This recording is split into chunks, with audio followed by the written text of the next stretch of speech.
Holly xin kính chào quý khán thính giả của hệ thống truyền thông Cali Today. Trong chương trình Từ Silicon Valley siêu hoa thịnh đốn, Holly có vị khách mời trong chương trình ngày hôm nay là bà dân biểu Loretta Sanchez. Được biết bà dân biểu sẽ ra tranh cử cho chức thượng nghị sĩ liên bang Hoa Kỳ. Thì hôm nay trong chương trình Holly sẽ có những câu hỏi quay vòng ở tầm vóc liên bang cũng như chính sách đối ngoại của Hoa Kỳ. Holly xin được phép giới thiệu đến quý khán thính giả bà Loretta Sanchez. Hello Loretta. Hello. Xin kính chào quý vị. How are you all? Always a pleasure to be with you. Thank you for taking the time. I know you're very busy being with us here today. As you're campaigning right now, would you share with us what is your stand on the Obamacare? Absolutely. Well, as you know, I have served for 20 years in the United States House of Representatives. I am now running for the U.S. Senate. I believe I bring the experience and the history of everything we've tried to do and what we have accomplished and what we still need to do to that United States Senate. With respect to Obamacare, when we looked at passing it, we said to ourselves, why are people uninsured? People were uninsured because their insurance was tied to having a job or the type of job they had. And we believe that health is so important that it shouldn't be about what kind of job you have. And that's why we created Obamacare. Because Obamacare allows you to purchase at a very low price, if you don't have a job, a health care policy. And if you have a lower paying job, you pay less for the health care policy. And if you make lots of money, then you pay the full price of what the policy costs. But by doing that, we insure more people. And by having a healthcare policy, then people will go to the doctor. We make going to the doctor and having an annual visit and exams and everything completely free, because we want people to go, we want them to use healthcare, we want to see if there's something wrong with them, because the sooner we can fix it, the less expensive it is for society and the healthier Americans become. So I voted for Obamacare, and we continue to make sure that people come and get on it. The Vietnamese American population is one of those communities that has stepped up and has gotten these healthcare policies. And many Vietnamese American people now have healthcare and they've gone to see the doctor, where before they wouldn't have been able to afford it.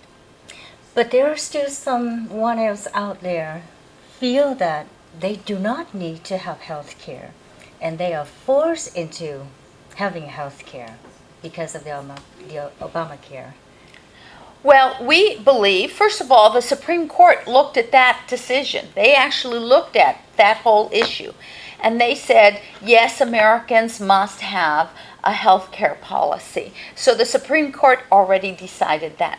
But the answer is that if you don't have health care and you get sick, the first place that people go who don't have health care is the emergency hospital. The emergency hospital is the highest cost to deliver health care to people. So, who pays for the emergency room? Yes. You do, I do, everybody who has health care. So we never know when people are going to get sick. So we said it's less expensive for everybody if everybody gets a health care now. Yes. Thank you. Now we have over 12 million illegal immigrants. Where do you see, or how do you think you can solve this issue? Well, we don't know how many people don't have the right documents to be in our country. We estimate can be anywhere from 9 million to about 12 million. 40% of these people are people who actually fly into our country, into an international airport.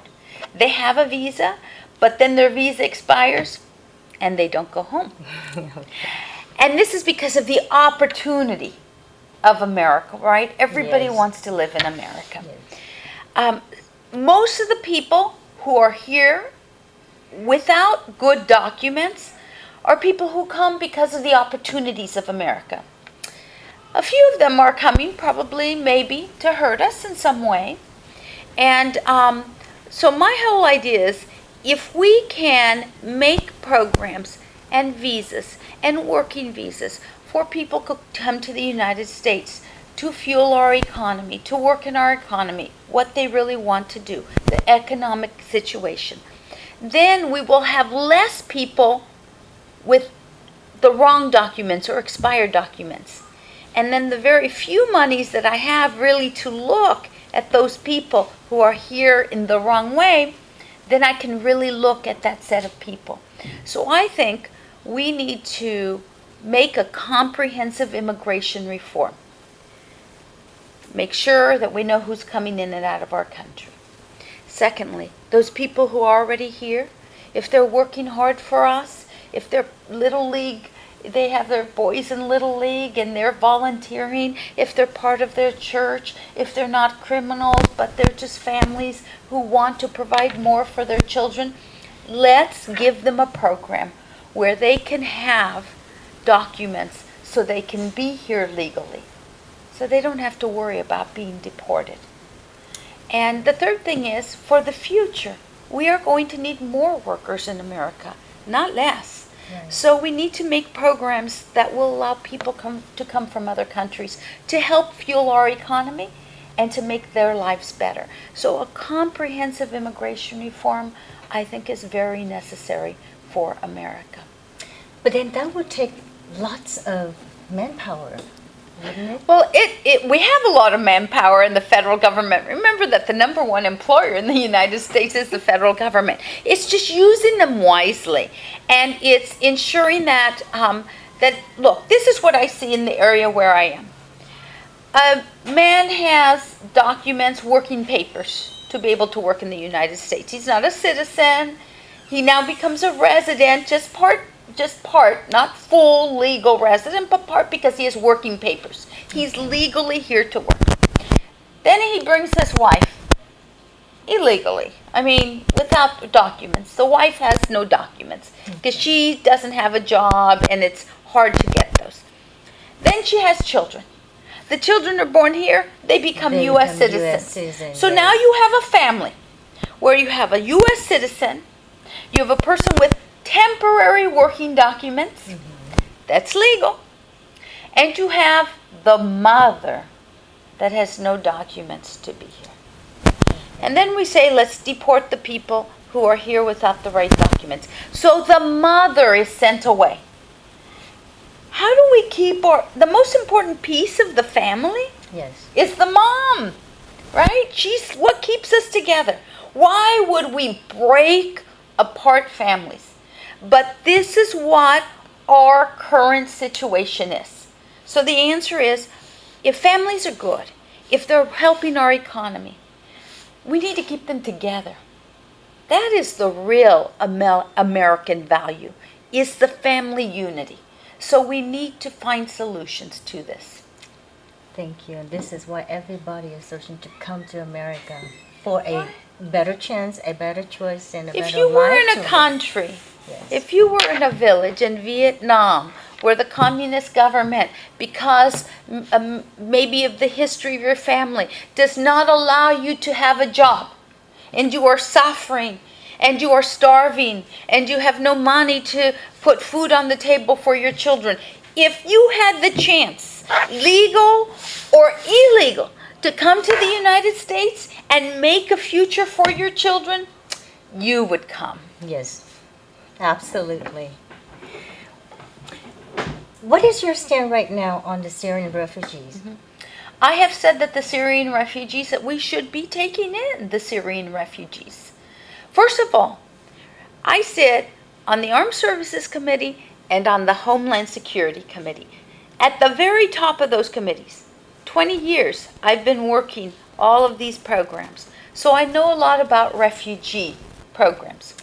First of all, Where I live in Orange County, California, we are one of the biggest places in the nation for resettlement of refugees.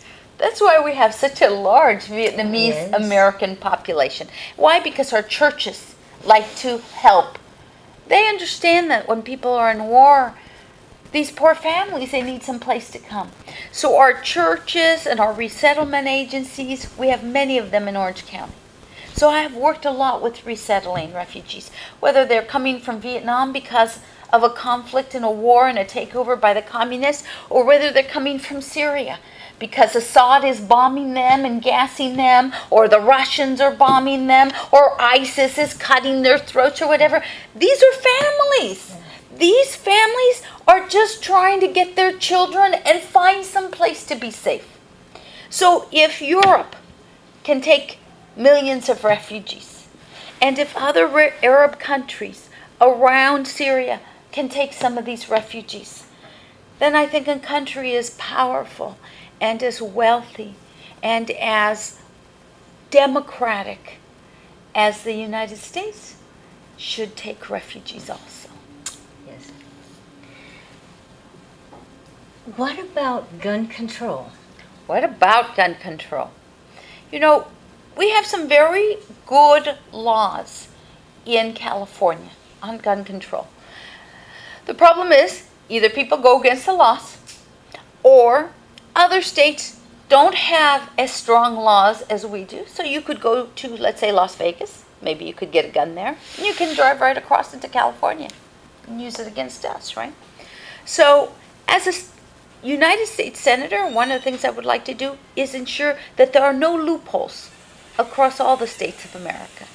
That we have background checks, that we make sure that you're not mentally bad, that we get some background on you, that you're not a felon or a criminal, and then, you know, you can buy a gun.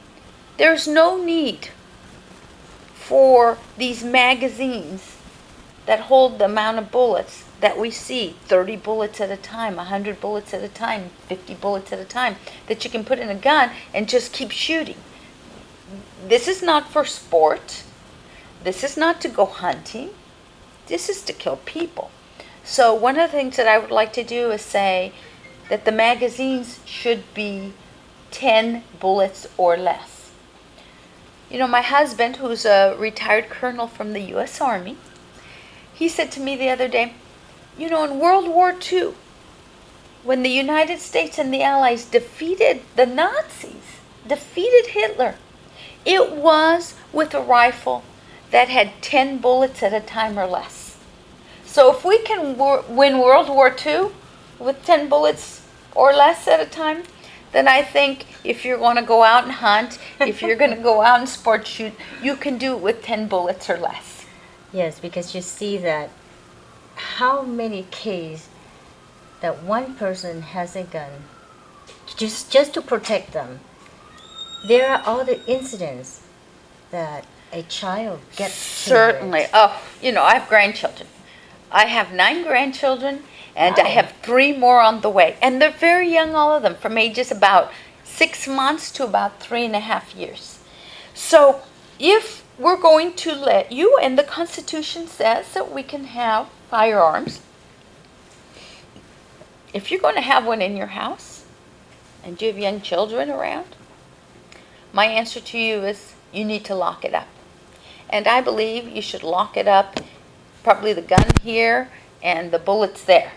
You know, how many times, and it breaks my heart, how many times do we see that somebody, an adult, has left a gun loaded and children pick it up thinking it's a toy? Yes. And they either shoot themselves or they shoot their brother or their friend or what have you. Yes. So this gun safety issue is so important for responsible gun owners to follow. Yes. In terms of foreign policy, Yes. We know that there's many issues, but let's focus right now on the East Sea. Okay. What is your stand on that? We have an aggressive China going on. Very. They have been aggressive in the EC, not just against Vietnam, but Philippines and other countries there. They are showing incredibly aggressive behavior. This is one of the reasons me sitting on the Armed Services Committee, on the Military Committee, we've been watching this, and this is one of the reasons why we've been very supportive of Taiwan and sent in our battleship groups there, for example, and sold some battleships to them so that we could monitor what's going on there. That is also one of the reasons why you heard President Obama say we're going to do a pivot to the Pacific. He said that almost about 2 years ago. And that is why we have sent more of our, if you will, our maritime assets are sitting out in the Pacific. China is becoming not just aggressive in the East Sea, but it is becoming aggressive all over the world, to tell you the truth.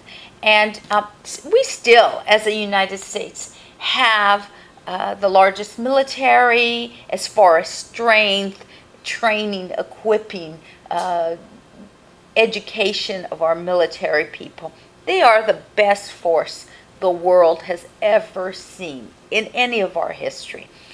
So my answer is China better back off, because we are pushing back on China to tell it that this aggressive behavior towards its neighbors is completely wrong. Thank you. I know you don't have much time today, but I am hoping that in the near future we can have a longer time spent together for a bigger issue.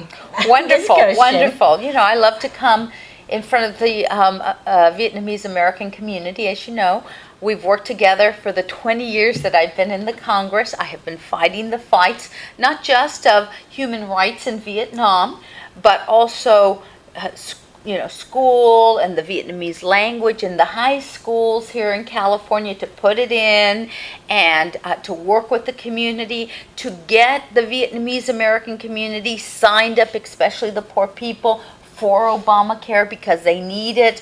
Hepatitis C, we've worked with our doctors to get those tests, especially in this community, so that we can get them help. So piece by piece, over the last 20 years, we have been working together with the Vietnamese American community, and I anticipate that as senator, we will be ready on day one to go in and help this community. And that's why I think this community has always helped me in my elections. Now I understand why you have won so many hearts in the Vietnamese community. Thank you. And I read an article that you are a child, a great one in the Vietnamese community. Thank you so much for being with us today. Thank you. Holly xin cảm ơn quý khán thính giả đã theo dõi chương trình và xin hẹn lại ở chương trình lần sau. Thank you again. Thank you. Come on.